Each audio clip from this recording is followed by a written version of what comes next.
The stars were cold and silent when the Valoran warship appeared. It came out of nowhere, like a shadow moving through the darkness of space. The human vessel was small, just a transport ship carrying workers back to Earth after a mining job in the outer systems. They had no weapons. They had no chance. Commander Torek stood on the bridge of his flagship, the Eternal Dominion, and watched as his soldiers pulled the humans from their broken ship. He was tall, nearly 3 meters, with pale gray skin that seemed to glow faintly in the dim light. His eyes were large and produced their own soft blue light. His fingers were long and thin, like spider legs. He had conquered 17 worlds in his career. He had broken countless species. Humans, he thought, would be no different. The prisoners were brought to the main holding area. There were 47 of them. Men, women, old, young. They looked so fragile to Torek. Their skin was soft and easily damaged. Their bones were thin. They needed to breathe constantly, and they required water every few hours or they would die. How had such weak creatures ever left their planet? Among the prisoners was a young woman named Yuna. She was 24 years old, born in a small town in Korea on Earth. She was not tall. She was not strong-looking. Her hair was black and cut short, and her eyes were dark and calm. She stood quietly among the other prisoners, watching everything. Next to her stood Do-hwan, her childhood friend. They had grown up on the same street. They had gone to the same schools. When the mining company offered jobs in space, they had signed up together. Now they stood together as prisoners, and Do-hwan could see that Yuna was not afraid. This worried him more than anything else. Torek walked among the prisoners slowly. He liked this part. He liked to see the fear in their eyes. Most species showed fear the same way. Their bodies would shake. Their eyes would move quickly. Some would cry. Some would beg. The humans did all of these things, and Torek smiled. But then he stopped in front of Yuna. She was looking directly at him. Not with anger. Not with fear. Just looking, like she was studying him. Like she was memorizing his face. "This one is strange," Torek said to his second officer, a Valoran named Dreth. "She does not seem afraid." Dreth made a sound that was like laughter. "She is probably too stupid to understand what is happening." Torek leaned down toward Yuna. His face was very close to hers. She could smell something chemical on his breath. She did not move back. "Do you understand where you are?" Torek asked. His voice was deep and had a strange echo to it. "I understand," Yuna said. Her voice was quiet but steady. "Do you understand that you are now property of the Valoran Empire?" "I understand what you believe," Yuna said. Torek tilted his head. This was an unusual response.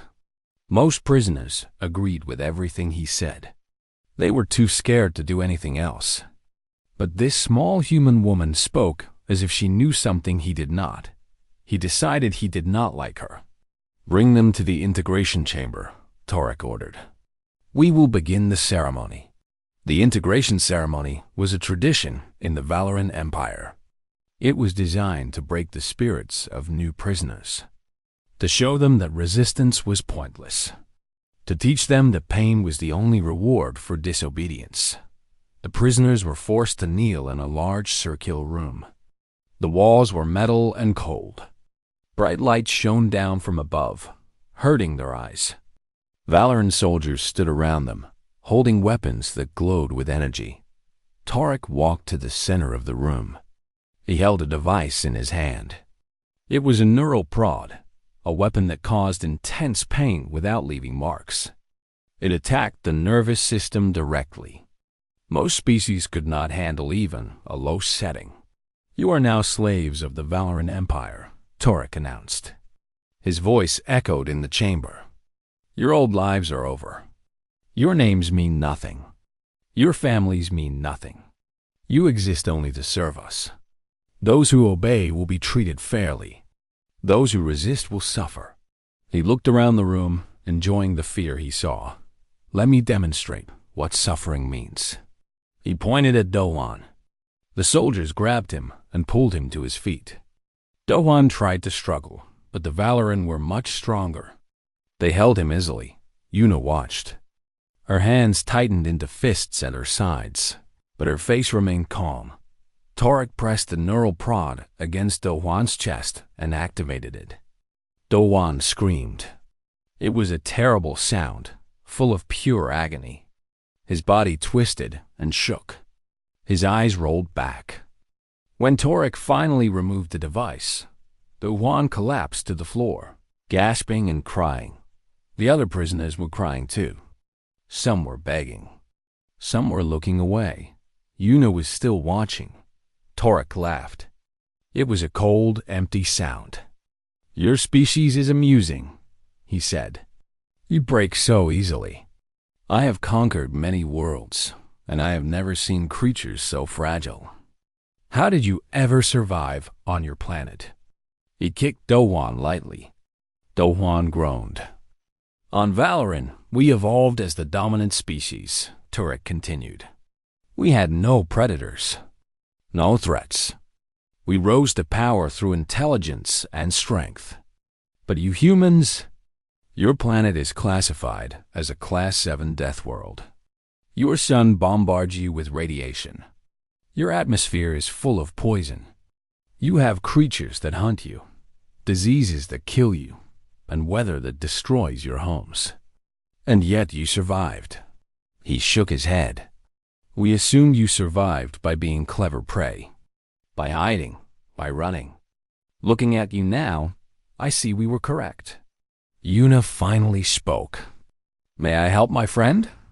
Torek looked at her with surprise. You are asking permission? How polite. He gestured with one long hand. Yes, help him. Show the others how to care for the weak. Yuna moved to Doan's side. She helped him sit up. She wiped the tears from his face. She whispered something in his ear that no one else could hear. It's okay, she said softly. I'm counting. Doan looked at her with confusion. Counting what? Everything, Yuna said. Guard positions, door mechanisms, weapon types, shift changes. She helped him to his feet. They think we're prey, Doan. They don't understand. Understand what? Yuna looked at Torek's back as he walked away, still laughing with his officers. On Earth, everything wanted to kill us, she said. The animals, the weather, the diseases, even other humans. We didn't survive by hiding. We survived by learning, by adapting, by waiting for the right moment. She paused. And then we survived by being the most dangerous thing in any room. Dome stared at her. He had known Yuna his whole life. He had seen her study for exams until her eyes burned. He had seen her work until her hands bled. He had seen her lose her parents in an accident and stand at their funeral without crying, not because she didn't feel the pain, but because she had decided that tears could wait. What are you going to do? He whispered. Yun helped him back to the line of prisoners. Her face was calm. Her eyes were dark and steady. I'm going to learn everything about this ship, she said. I'm going to learn everything about them. And when I know enough, I'm going to show Commander Torek what happens when you laugh at a human's pain. That night, in the cold metal cells where the prisoners slept, Yuna did not close her eyes. She lay on the hard floor and stared at the ceiling, memorizing the pattern of lights, the rhythm of footsteps outside, the sounds the ship made as it moved through space. She had 46 people counting on her. Men, women, children, people who were scared and hurt and far from home. She would not let them down. In his quarters high above. Commander Torek drank expensive wine and laughed with his officers about the weak humans they had captured. He told jokes about how easily they screamed. He made bets about how long they would survive. He did not know that in a cell far below, a small woman with dark eyes was already planning his destruction. He would learn. They all would. 14 days passed on the Eternal Dominion. The human prisoners were put to work in the lowest parts of the ship. They cleaned waste systems.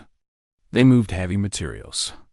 They worked in heat that made their skin burn and cold that made their fingers numb. The Valoran guards watched them constantly, waiting for any excuse to use their neural prods. Yuna worked in the waste processing sector. It was the worst job on the ship. The smell was terrible. The chemicals were dangerous. Most species could not survive more than a few days in such conditions. But humans, the Valoran discovered, could adapt to almost anything. This confused them. Officer Dress reported to Commander Torek on the third day. "The humans are not dying," he said. "We put them in conditions that killed Marathi slaves in hours. The humans just keep working." Torek waved a long hand dismissively. "They are stubborn, like insects. Eventually, they will break." But they did not break. The Valoran database had information about Earth. It was classified as a Class 7 Deathworld, one of the most dangerous planets ever discovered. The temperature changed wildly between seasons. The sun sent harmful radiation constantly. The water was full of salt and the air was full of oxygen, a gas that was actually toxic to many species.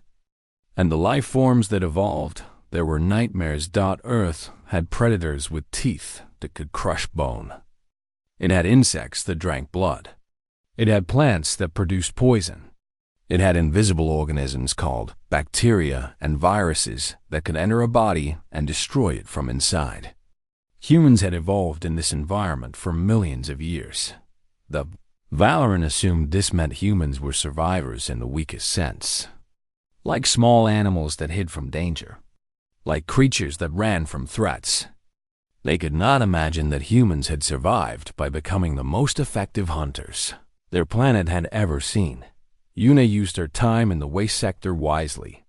The guards did not watch her closely because the work was disgusting and boring. They stayed near the doors where the air was cleaner. This gave her freedom to explore. She learned that the ship had 12 main decks. She learned that the guards changed shifts every 6 hours. She learned that the weapons locker on Deck 7 was protected by a simple code lock. And she watched carefully as a careless guard typed in the code. One day, she found a small piece of metal on the floor of the waste sector. It was sharp on one edge. Every night, when the lights dimmed and the guards stopped checking cells, she scraped that metal against the floor. Back and forth, making it sharper, making it into something useful. Dohan watched her with worried eyes. His body had healed from the neural prod, but the memory of that pain still lived in his muscles. He could not stop shaking sometimes. "What are you making?" He whispered one night. "A tool," Yuna said. "It looks like a weapon. A tool can be many things." Dawan moved closer to her. The other prisoners were sleeping around them, exhausted from another day of brutal work. An old woman named Bomi snored softly nearby. She was the oldest human on the ship, perhaps 60 years old, with gray hair and wrinkled hands. She had worked in her family's butcher shop her whole life, before taking a job in space to help pay for her grandchildren's education. "Yuna," the one said quietly, "what is the plan?" Yuna did not stop working on her metal piece. "The plan is patience." "Patience?" "They are killing us slowly. Every day someone gets sick. Every day someone gets beaten. How long do we wait?" "Until we are ready." "Ready for what?" Yuna finally stopped. She looked at Dohan with those dark, calm eyes. "They don't understand what we are," she said. "They see small bodies and soft skin. They hear us scream and think we are broken. But they don't know anything about humans, Dohan. Not really." She held up the sharpened metal. It gleamed faintly in the dim light. "On Earth, we hunted animals 10 times our size. We chased them for hours until they collapsed from exhaustion. Our bodies are designed to run and never stop. Our eyes can see in the dark. Our hands can grab and twist and tear. We learned to work together, to plan, to wait for the perfect moment. And when that moment came, we became the most dangerous things in any environment. Dawan stared at her. You really think we can fight them? They're bigger than us, stronger. They have weapons. They have weaknesses too, Yuna said.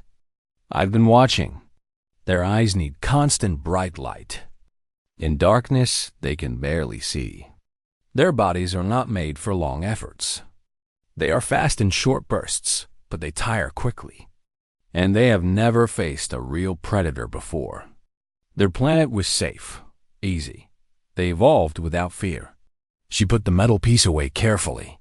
We evolved with fear as our constant companion, she said. Fear is not our weakness. Fear is what made us sharp. The days continued. Yuna gathered information like a spider building a web. She talked to the other human prisoners, learning their skills. One man, named Junho, had been an engineer on Earth. He understood machines and electricity. A woman named Sira had been a nurse. She knew medicine and anatomy. Grandma Bomi, the old butcher, knew how to use blades better than anyone. Even the children had skills. A young boy named Timon could fit into small spaces that adults could not reach. A girl named Suji was very good at being quiet and invisible. Children, Yuna realized, could go places without being noticed. She started talking to them all. Quietly, carefully, never where the guards could hear. When the time comes, she told Junho, you need to control their power systems. I've been studying the layout, Junho said. I think I can shut down lights on specific decks. Good. Complete darkness. Can you do it? Junho nodded slowly. Yes, if I can get to the engineering section. Yuna turned to Sira. When fighting starts, there will be injuries. Can you help? Sira's hands were shaking, but her voice was steady. I've treated wounds before. Not from battle, but I can learn.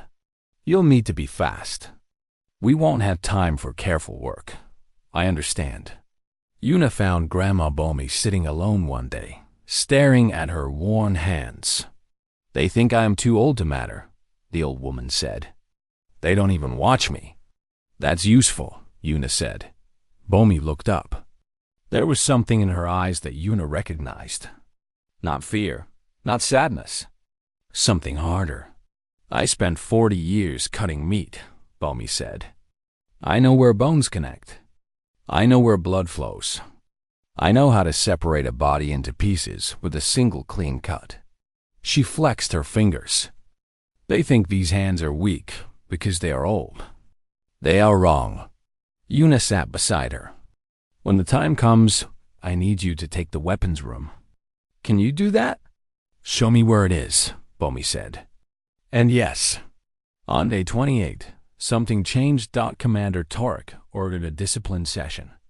The humans were brought to the integration chamber again. One of the workers had been caught resting during work hours, and Torek wanted to make an example. The worker was a young man named Minsu. He was barely 20 years old. He had been working for 16 hours straight in the heat of the engine room. His body had simply given out. But the Valorant did not accept excuses. Torek held the neural prod casually, like it meant nothing to him. The assembled humans knelt on the floor, forced to watch. This creature thought it could rest without permission, Torek announced. On Valorant, such laziness would mean death. But I am merciful. He will only receive pain. He activated the prod on the highest setting. Minsu screamed. It was worse than before, worse than anything Yuna had heard. The young man's body convulsed so hard that she heard something pop in his shoulder. Blood came from his nose. His screams became something not human at all. When it stopped, Minsu did not get up. He lay on the floor, barely breathing, his eyes open but seeing nothing. Torek laughed. That cold, empty laugh that Yuna had heard before. So fragile, he said. Like glass. I barely touched him. Something changed in Yuna at that moment. She felt a coldness spread through her chest. Not fear, something older. Something that had kept her ancestors alive for millions of years. Doan saw her face change. He grabbed her wrist. Not yet, he whispered desperately. You said patience. You said we had to wait. Yuna looked at him. Her eyes were different now. Harder. She took a slow breath. You're right, she said quietly. Not yet. But soon, she looked at Torek as he walked away, still laughing. Very soon. That night, she called a meeting in the cells. All the key humans gathered close together, pretending to sleep while they whispered. 15 more days, Yuna said. We need to know more. We need everyone ready. But in 15 days, we move. What's the signal? Junho asked. Yuna smiled. It was not a warm smile. You'll know, she said. Everyone will know. And high above them, Commander Torek slept peacefully, dreaming of future conquests, completely unaware that the prey he had captured was actually Predator waiting to strike. 43 days had passed since the humans were captured. The ship was moving toward Valoran space, where the prisoners would be sold or put to work in the Empire's great factories. Time was running out. Yuna knew that once they reached Valoran territory, escape would become impossible, but she needed more time, more preparation, more certainty that the plan would work. Then Torek made a mistake. He decided to punish Grandma Bomi. The old woman had been moving slowly that day. Her legs hurt from standing for hours. Her back ached from bending over machines. She was 63 years old, and her body was tired. A guard saw her pause to rest against the wall, and that was enough. Discipline session, the guard announced. Integration chamber, now. All the humans were gathered once again. Yuna stood in the crowd, her heart beating fast but her face revealing nothing. She could see Bomi being held by 2 Valoran soldiers. The old woman looked small between them, fragile, breakable. Torek entered the chamber with his usual confidence. He was smiling that thin, cold smile. He enjoyed these moments. They reminded everyone of his power. Another lazy human, he said, looking at Bomi. You creatures are disappointing. I expected more from a Deathworld species. But you are all just soft. He held up the neural prod. It hummed with energy. Yun stepped forward. The movement was calm and deliberate. She walked through the kneeling prisoners until she stood in the open space before Torek. Guards immediately pointed their weapons at her. What is this? Torek asked, amused. A volunteer? Take me instead, Yuna said. Her voice was steady. The chamber went silent. The other prisoners stared at her. Dohan tried to stand, but someone pulled him back down. Torek tilted his head, stunning her with his glowing eyes. You wish to receive punishment in her place. How touching. How noble. He laughed softly. Why would you do such a thing? Because she is old, Yuna said. The pain might kill her. And you want workers, not corpses. Torek considered this. It was practical logic, and the Valoran appreciated practicality. Very well, he said. Release the old one. This small creature will take her place. The guards pushed Bomi aside and grabbed Yuna. She did not resist. She let them position her in the center of the chamber. She stood straight, facing Torek directly. Such calm, Torek said, walking around her slowly. Are you brave, little human? Or simply stupid? I am neither, Yuna said. I am just not afraid of pain. Torek's glowing eyes narrowed. Everyone is afraid of pain. Pain is the ultimate truth. Pain is how we know we are alive. And pain is how we learn to obey. On my planet, Yuna said, women endure something called childbirth. Their bodies tear open to bring new life into the world. The pain is beyond description. And they do this by choice. They do this without medication. They do this, and then they get up and care for the children they created. Torek paused. He had not expected a lecture.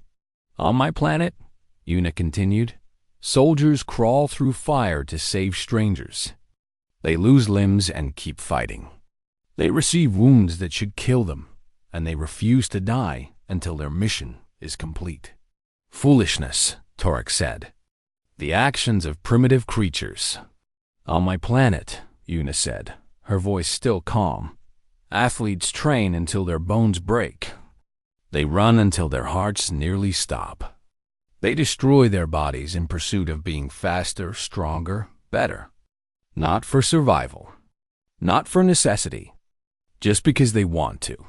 She looked directly into Torek's glowing eyes. You think pain is a weapon. For humans, pain is a teacher. We have learned to carry it, to use it, to transform it into something that makes us stronger. You cannot break what has already been broken and rebuilt 1,000 times. Torek felt something he had never felt before in a discipline. Session, uncertainty. This small creature was looking at him without fear, speaking to him like an equal. It was wrong. It was disturbing. He decided to show her the truth. We shall see, he said. And he pressed the neural prod against her chest. He used the maximum setting. The same setting that had killed Valoran criminals. The same setting that had broken stronger species than humans. He held it there for 5 seconds. Then 10. Then 20. Una's body convulsed. Her muscles locked completely. Her back arched. Blood vessels burst in her eyes, turning the whites red. Blood began to drip from her nose. Her skin turned gray, then white, but she did not scream. Her jaw was clenched so tight that the guards could hear her teeth grinding. Her hands formed fists that shook violently. Every part of her body was experiencing the maximum level of pain that a nervous system could process. And she did not scream. Torek finally removed the prod.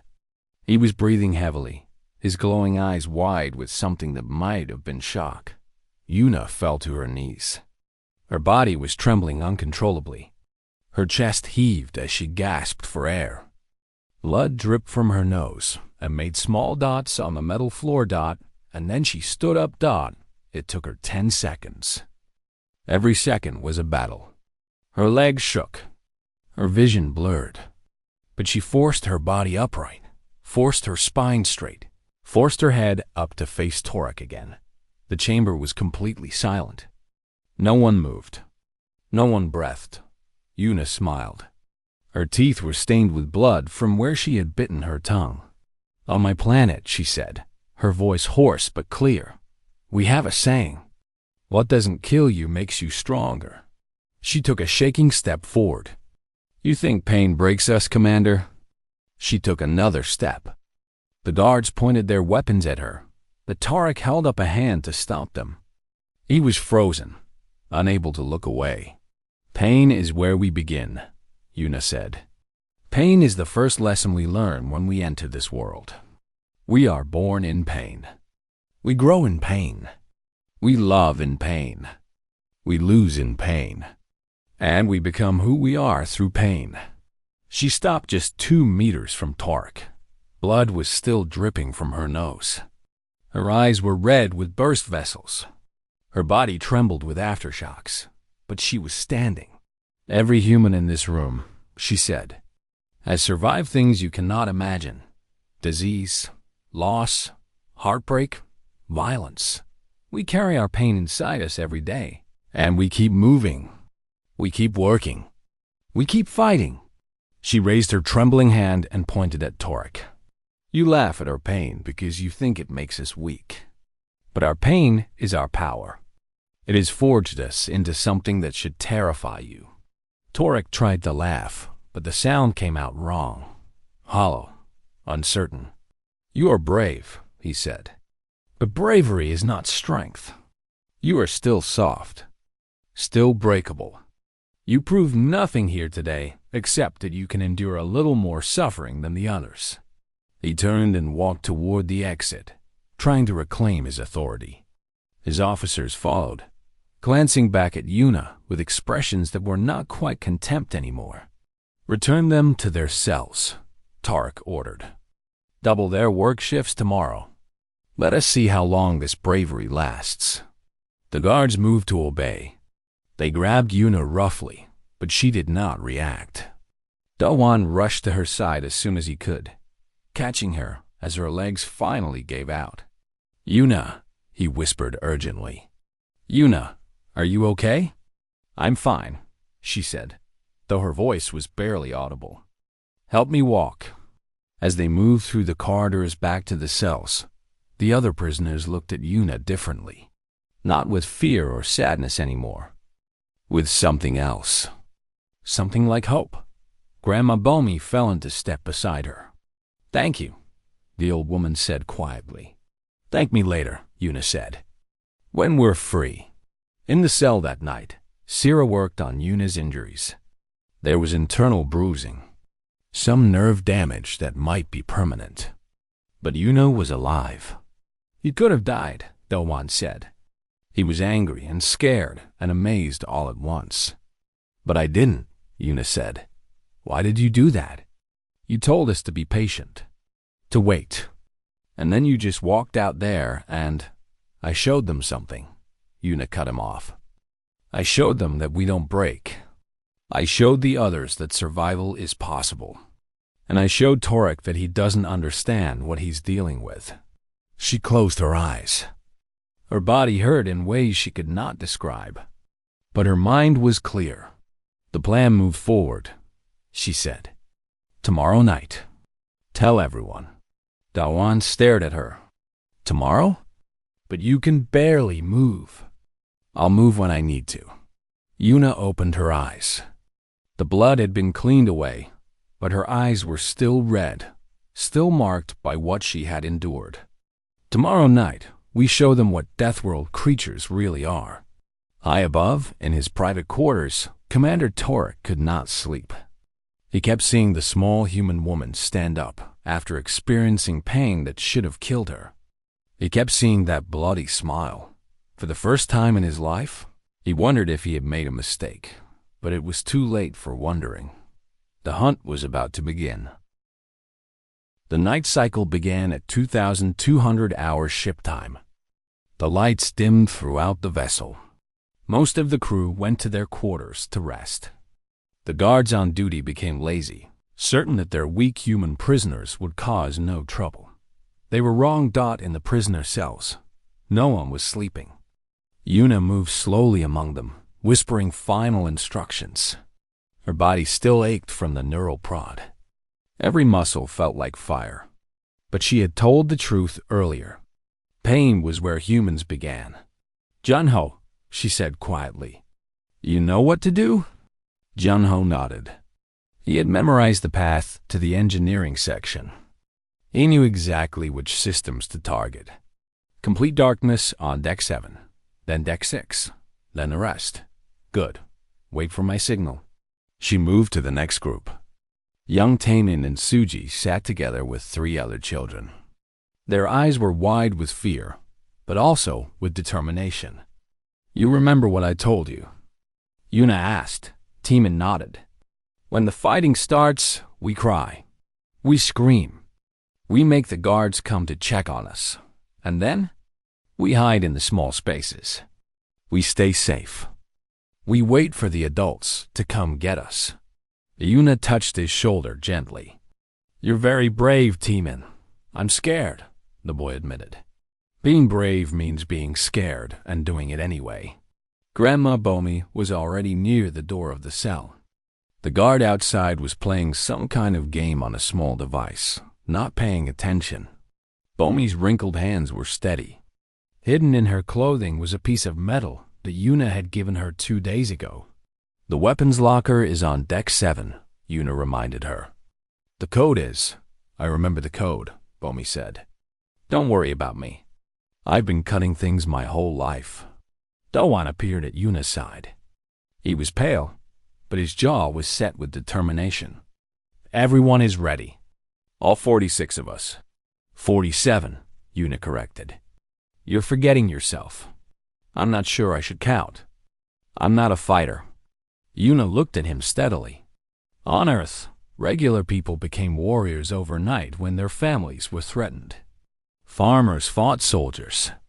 Teachers became leaders. Ordinary humans did extraordinary things because they had no choice. She put her hand on his arm. "You're a fighter, Doan. You just don't know it yet." He took a deep breath. "Okay, what do I do?" "Stay with Sierra. Help with the wounded. Keep people moving. When I give the signal, open this door." "How do I open it?" Una smiled slightly. The Valoran designed their doors to be strong from the outside. But from the inside, there's a manual release for emergencies. I found it on day 12. I've been waiting for the right moment to use it. The ship's clock showed 0300, the darkest part of the night cycle. The quietest moment. Una moved to the door of their cell. She looked back at the prisoners, the people who had become her responsibility. Miners and workers. Old and young. Scared and brave. "Remember," she said, her voice carrying to everyone, "they think we are prey. They think we are soft. They think pain breaks us. Tonight we show them who we really are." She nodded to Doan. Now, Doan pulled the emergency release. The door hissed open. The guard outside looked up from his game, confused. He only had time to open his mouth before Grandma Bomi was on him. She moved faster than any 63-year-old woman should be able to move. Her piece of sharpened metal found the gap between his armor plates, exactly where she knew the blood vessels ran. The guard died without making a sound. Una was already moving. Junho ran toward the engineering section, 3 other humans following him. Bomi headed for Deck 7 with a group of volunteers.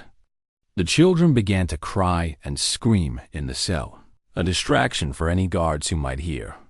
Una ran through the corridors she had memorized over 43 days. Every turn was familiar. Every door was expected. Her legs burned with exhaustion and old pain, but she kept moving. She heard alarms begin to sound, but only for a moment. Then the lights went out. Complete darkness fell on Deck 7. The Valoran were not built for darkness. Their home planet had very short nights and multiple moons. Their eyes needed constant bright light to function. In complete darkness, they were nearly blind. Humans were different.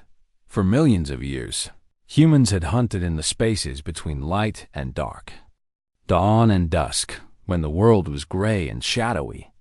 Their eyes could adjust to darkness in minutes. Their other senses became sharper when sight failed. Una moved through the dark corridors like a ghost. She could hear Valoran guards stumbling and calling out to each other. They sounded scared. They sounded confused. Good. She found 3 guards clustered together near a junction, holding their weapons at random directions. They could hear her footsteps, but they could not see where she was. Una had learned many things about the Valoran body. She knew where their joints connected. She knew where their sensitive areas were located. She knew that their limbs, while long and strong, could be broken at specific angles. She struck fast. The first guard went down before he could aim his weapon. The second swung wildly and missed. The third tried to run, but humans had another advantage the Valoran didn't expect. Humans could run for hours without stopping. Una chased him through 2 corridors before catching him. The fight was short and brutal. Elsewhere in the ship, the uprising was spreading like fire. Juho and his team had reached the engineering section. They worked quickly, shutting down power to deck after deck. The darkness spread. Valoran crew members screamed in panic as the world went black. Grandma Bomi reached the weapons locker. She typed in the code that Una had memorized weeks ago. The door opened. Inside were plasma rifles, neural prods, and other weapons. Lomi began distributing them to the humans who had followed her. I worked in a butcher shop, she told them. She handed out weapons. This is easier. On the upper decks, Commander Tarek woke to the sound of alarms and darkness. He activated the emergency lighting in his quarters, but when he opened his door, the corridor beyond was black. Report. He shouted into his communication device. What is happening? Static was the only response. Then he heard the screaming. Valorant screams were high and sharp, like glass breaking. He heard them coming from multiple directions, getting closer, moving through the darkness like a wave. Dreth's voice finally came through the communicator, shaking with fear. Commander, the humans are loose. They're in the corridors. They can see in the dark. They're hunting us. Torek felt his blood run cold. Hunting. The word struck him differently now than it would have yesterday. Yesterday, he thought of humans as prey. Simple creatures that feared and hid. Now he was the one afraid. He ran for the bridge, the only place on the ship with independent power and reinforced walls. Behind him, he could hear footsteps. Many footsteps. Moving fast and steady, the Valorant discovered something terrible that night. Humans were persistent predators. For millions of years, they'd hunted prey not by being faster or stronger, but by never stopping. They would chase an animal for hours, days if necessary, until it collapsed from exhaustion. The Valorant crew was faster than humans in short bursts, but they tired quickly. Their bodies were not designed for extended effort. They would run from one hiding place to another, gasping for breath, only to hear those steady human footsteps following them. Always following, never stopping. Yuna led a group through the middle decks, clearing room after room. The Valorant tried to fight back, but they were blind and panicked. The humans moved around them like water around stones. Doan surprised everyone, including himself.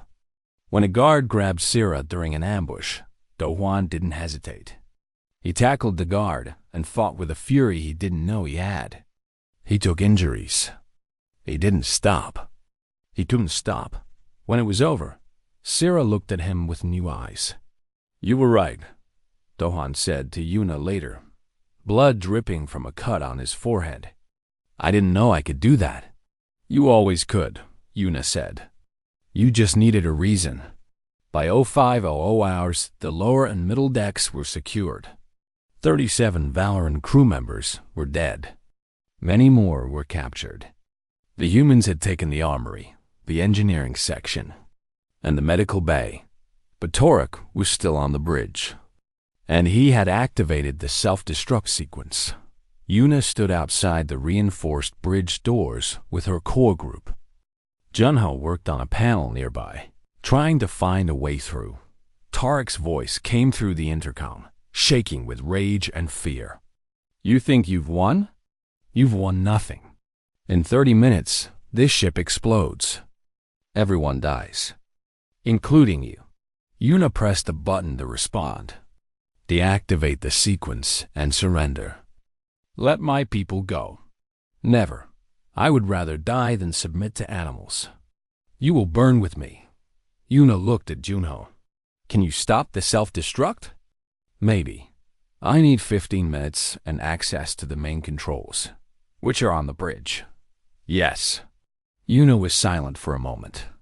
Then she spoke into the intercom again. You asked me once why humans don't break, she said. I told you that pain made us strong. But that's only part of the answer. I don't care about your philosophy. Tarek spat. You will die here. The real reason we don't break, Yuna continued as if he hadn't spoken, is because we have things worth dying for. Family, friends, home, people we love. We will sacrifice ourselves without hesitation to protect them. She nodded to Junho. He pressed a sequence of buttons, and the plasma conduits began redirecting toward the bridge doors. I have 46 people on this ship who are counting on me, Yuna said. 46 people who want to go home. I will not let them down, even if I have to die to get them there. Commander Torek stood at the center of his bridge, surrounded by his last loyal officers. There were 8 of them left. 8 Valoran against nearly 40 humans pouring through the melted doorway. The final battle was short, but intense. The Valoran officers were trained soldiers, but they were exhausted and afraid. They had spent the last 2 hours listening to their ship fall deck by deck, hearing the screams of their crewmates through the communication system. Their confidence was shattered. Their belief in their own superiority had been broken. The humans fought with something the Valoran had never faced before. It was not anger. It was not hatred. It was something older and more powerful. It was the desperate fury of creatures who had survived millions of years of danger, who had climbed to the top of the most dangerous world in the known galaxy.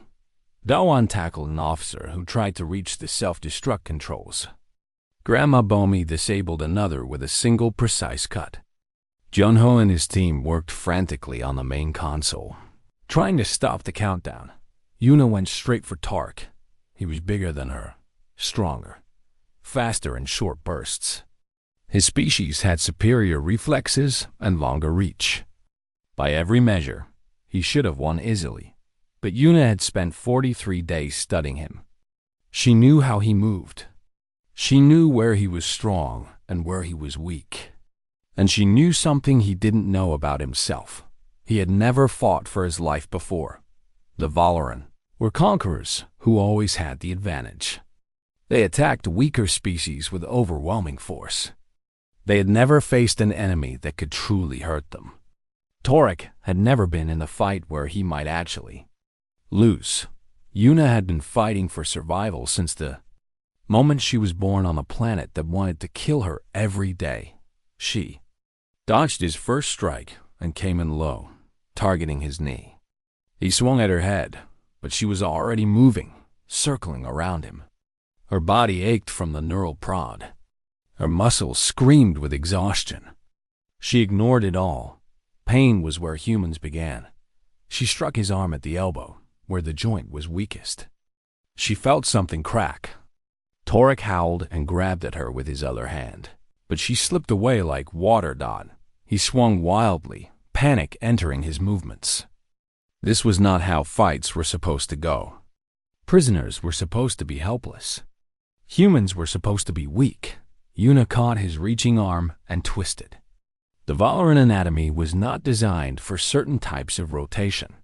His arm broke in 3 places, the bones snapping with sounds like dry branches. Tarek screamed and fell to his knees. He tried to rise, but Yuna was behind him now. She kicked the back of his leg, targeting another weak joint. His knee shattered. He collapsed completely. Self-destruct deactivated. Junho shouted from the console. "We're safe." But Yuna barely heard him. She stood over Tarek, looking down at the creature who had laughed at human pain. His glowing eyes were dim now, filled with something he had never truly experienced before. Fear. She pulled out the sharpened piece of metal that she had carried since day one, the tool she had made from nothing. She pressed it against his throat. "You asked me once why humans don't break," she said quietly. "I've told you about pain. I've told you about sacrifice. But there's one more thing you need to understand." Torek was trembling. Blood flowed from his broken arm. His leg was bent at an angle that should not have been possible. "Beg," Yuna said. He stared at her. "What? Beg for mercy? You made us kneel. You made us scream. You laughed at our suffering." She pressed the blade slightly harder. "Now you will beg. I am Commander Torek of the Valoran Empire. I do not beg. I do not." Yuna moved the blade just slightly. A thin line of blood appeared on Torek's neck. He stopped talking. "You conquered 17 worlds," Yuna said. "You broke countless species. You thought you understood the universe. But you made one mistake, Commander. You captured humans. She leaned closer, her bloody red eyes meeting his fading blue ones. My grandmother survived a war that killed millions. My grandfather walked across a frozen river with bullets in his legs. My mother worked 18-hour days in factories so I could go to school. My people have been invaded, occupied, divided, and devastated throughout our history. She paused. And we're still here. We're always still here. Because we don't give up. We don't break. We endure, and we adapt. And when the moment is right, we fight back with everything we have. Torek's resistance finally collapsed. Tears that glowed faintly blue ran from his eyes. "Please," he whispered. "Please, mercy." The bridge was silent. Everyone watched, human and Valoran alike. Yuna held the blade at his throat for a long moment. She could feel the pulse of blood beneath the metal. One small movement and it would be over. Justice for Minsu, who still could not walk. Justice for everyone who had screamed under the neural prod. Justice for 43 days of humiliation and pain. But she remembered something else her grandmother had told her long ago. Mercy, Yuna said slowly, is a human word. Did you know that? Most species don't have a concept like it. The idea that you would spare an enemy not because you have to, but because you choose to. She lowered the blade. Torek sobbed with relief, his whole body shaking. "You're going to take us home," Yuna said. "You're going to set a course for Earth, and you're going to fly this ship until we reach human space. And when we get there, you're going to tell your empire what you learned today." Torek looked up at her with broken eyes. "What? What did I learn?" Yuna stepped back. Around her, the other humans began securing the bridge. Dohan was helping wounded prisoners. Grandma Bomi was organizing guards for the captured Valoran. Jonho was taking control of the navigation systems. "You learned that Deathworlds don't produce victims," Yuna said. "They produce survivors. And survivors don't forget." She turned and walked to the main viewport. Beyond the glass, the stars stretched endlessly. Somewhere out there, billions of kilometers away, was a small blue planet, home. "Set course for Earth," she said to Junho. "Already done. We'll be there in 4 months." 4 months. After 43 days of hell, 4 months felt like nothing. Dowan appeared beside her.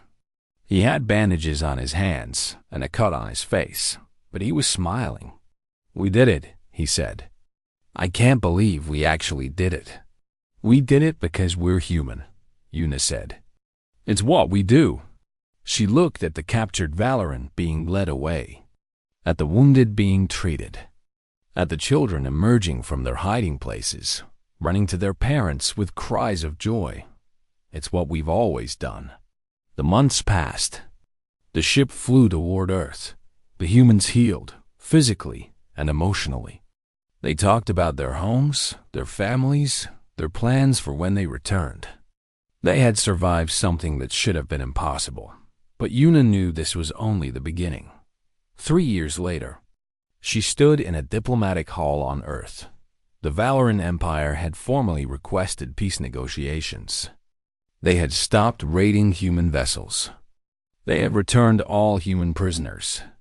They had withdrawn their ships from human space, and they had sent Commander Torek as their official witness. He was no longer a commander. He had been stripped of rank and forced to spend 2 years telling other Valoran what had happened on his ship. His broken arm had healed badly. His leg would never be the same. He walked with a permanent limp. When he saw Yuna enter the hall, he trembled. She was different now, older, calmer. She wore a diplomat's formal clothing instead of prisoner's rags. But her eyes were the same, dark and steady and revealing nothing. The negotiations took 3 days. When they were complete, the Valoran Empire had signed a treaty recognizing human space as protected territory. They had agreed to never capture or harm human citizens again. As the Valoran delegation prepared to leave, a junior diplomat approached Tarek. Tell me honestly, the young Valoran said. Why do humans terrify you so much? They are smaller than us, weaker. Their planet is dangerous, but so are many planets. What makes them special? Torek was quiet for a long moment. He watched Yuna across the hall, talking calmly with human and Valoran officials alike. She caught his eye and nodded slightly. Acknowledgement. Nothing more. They feel everything we feel, Torek finally said.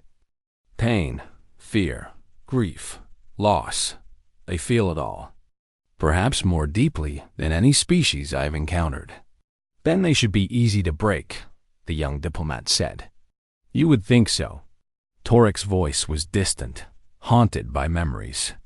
But instead of breaking them, those feelings make them angry.